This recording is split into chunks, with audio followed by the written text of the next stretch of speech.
Today, I'm going to share deep secrets about feminine sexuality. If you watched our previous video, you may remember our efforts to create the pink pill. Well, we are making good progress and found a name for it. Hello, my name is Valdo Lallemand.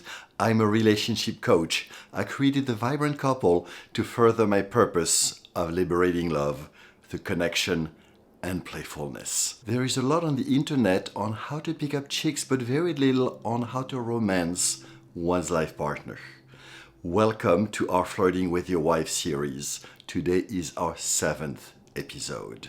We're going to talk about feminine responsiveness, about the tsunami effect, and how to learn to surf her waves. In this video, I'm seeking the truth about men and women. If the truth would offend you, or if you're looking for ways to blame the world's problem on men, please swipe left.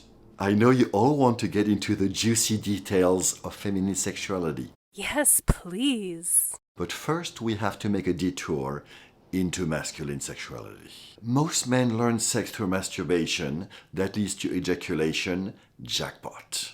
As men become sexual with feminine partners, they've learned that they have to start with some foreplay. Foreplay leads to intercourse, to ejaculation, jackpot. That may work good enough for most men, but that leads to a very erroneous conception of female sexuality. For most women, foreplay leading to intercourse, leading to orgasm, is more of a learned behavior that does not suit them really well. So what would suit them better? Some researcher came with a 4-step model of desire, arousal, orgasm, and resolution. Further research on this model has shown that for many, especially women, the first two are inverted, that it is often arousal first, then desire, and then whatever comes next. For example, if a man invites his woman to sex and she says no, and he takes that as she does not want a sex right now, but she would love to be in a relationship, and then offers a massage to her instead. She accepts the massage, he starts massaging her, and from that arousal sometimes comes desire. This is the feminine responsive nature. The masculine-feminine polarity I want to talk about here is like yin and yang, like the river and the banks of the river, the flow and direction, the responsive nature, and the skillful action. Our feminine nature is like a beautiful, wild, untamed river. We're full of raw power, but lacking clear direction. And so we learn how to build dams to contain that power, to contain that energy, to release it slowly, moderately, when and how we choose.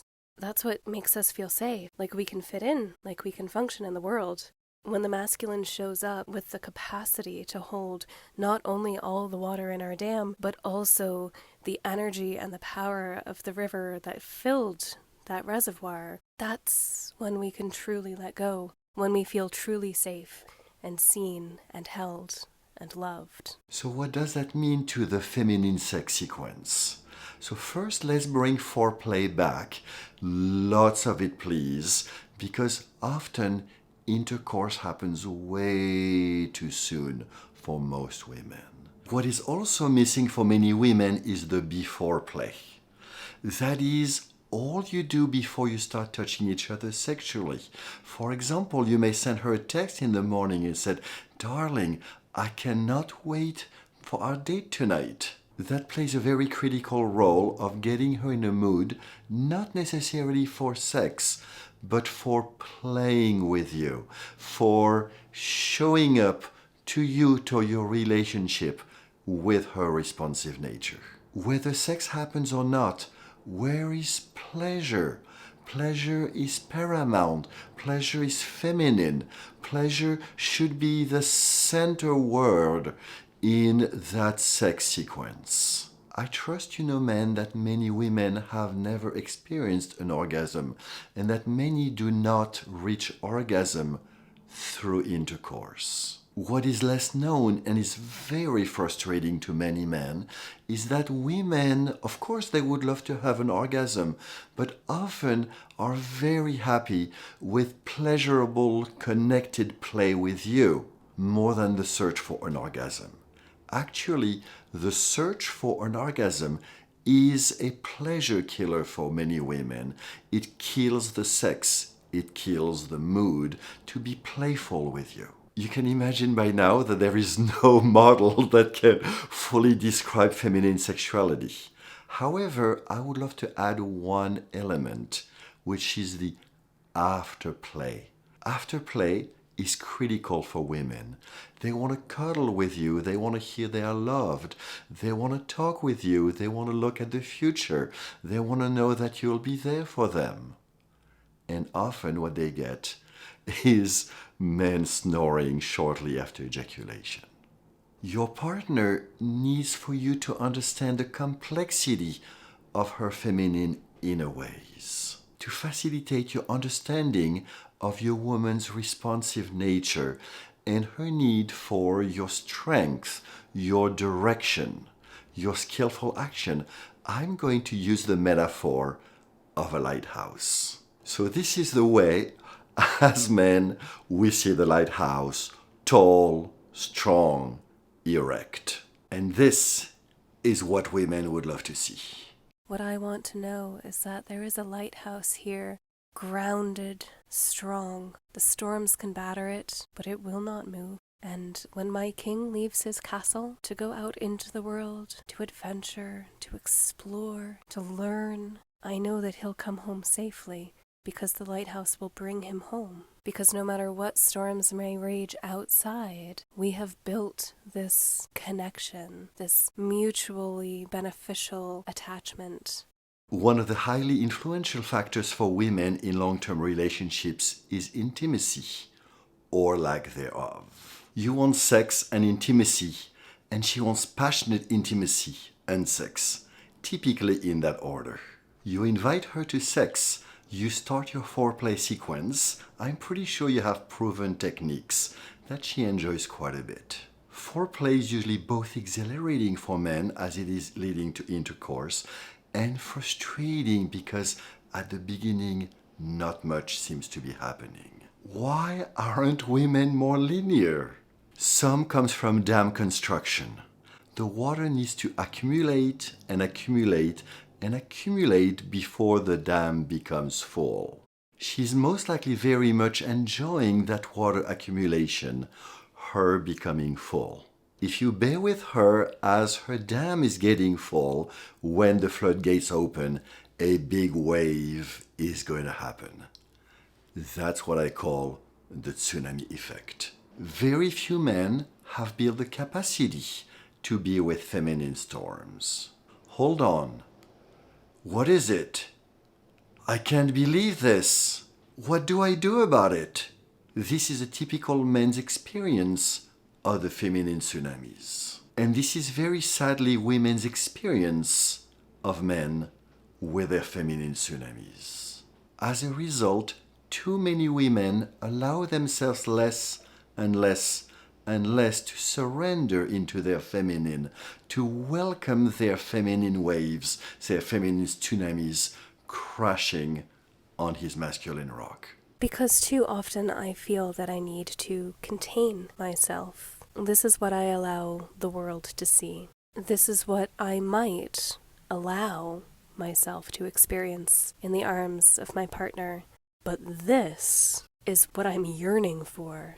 I simply need to know that my partner has the capacity to withstand me, to hold me, to encompass me, to continue to support and accept and love me, that I can completely let go, completely surrender. So, for you, do you want small waves or big waves? And for her, what do you think? Does she want small waves or big tsunamis? You want to ride her waves. She wants you to ride her waves. I assume if you're still watching that you have chosen to ride big waves. Good for you, because women dig men into self-improvement. So, how do you learn to surf her big feminine waves? Well, it is very simple. You learn to understand her feminine and you build your capacity to be with her feminine. The same way a sailor, through his love for the ocean, dedicates his life to learning the ocean. You want to learn her dams and her tsunamis in a way she feels understood, she feels accepted, and she feels safe revealing them to you. You will most likely need again and again to tell her that you are not interested in satisfying a princess's whims, but you want the real deal. You want to know who your queen really is. In episode 6, here is the link if you're interested, I approach it slightly differently with brakes and accelerators. I talk about what men want, and I talk about what men often get. I made episode 3 for nice guys to learn to step up, to let go of the dream of a smooth sail, to let go of the dread of ocean storms, and to learn to sense the wind, to sense the ocean, to set their sails, to set their compass, and learn to feel the feminine responsiveness of the ocean. I mentioned earlier that understanding her feminine ways is a lifelong endeavor. Here is a little secret that may help you navigate that learning. It is based on the 3 colors of a traffic light. If your light is green, go play.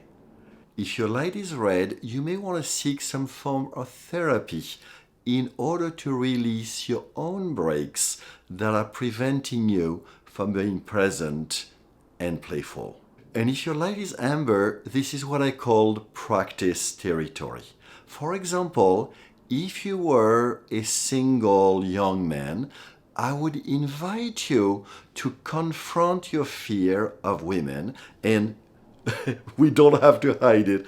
Every young man is terrified by women and they wonder why young men don't approach them. But anyway, I would invite you to intentionally seek rejection.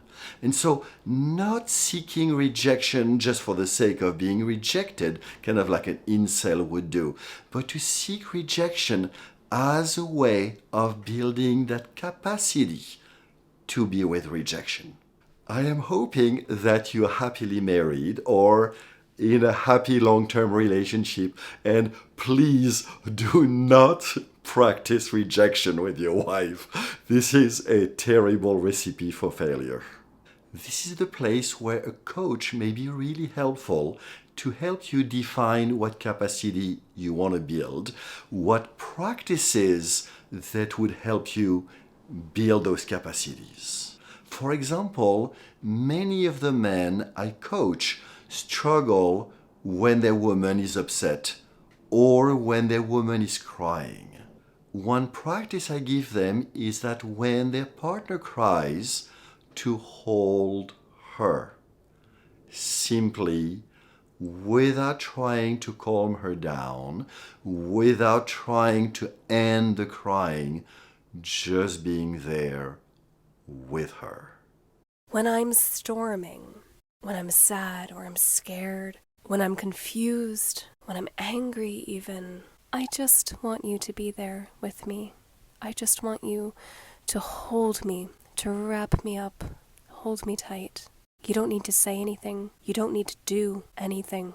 I don't want you to try to make me feel better. I don't want you to try to fix things. I know that that's an expression of love, but when you try to fix something that I am in the middle of feeling, it makes me feel inadequate, like maybe I wasn't good enough. So when I'm storming, please, just hold me. Building capacity is paramount. In Flirting with Your Wife, episode 2, here is the link, I introduce the playful exploration of the pink pill for him to learn to stay more, of course, with her ecstasies, but also with her storms. And now, the moment you've all been looking for. What is the name of that pink pill? Well, I'm going to give you a hint. What you want is for your woman to relax in her feminine. And there is no better relaxing sound than ah. So my hint, the name has 3 A's. Okay, second hint, a beautiful natural dam. You guessed it. The name is Niagara. If this video inspired you to liberate more love through better understanding the feminine responsiveness and through building your masculine capacity, please hit the like button below and subscribe so you can be notified when I publish new juicy content. And please share with all you believe would benefit. I look forward to seeing you very soon.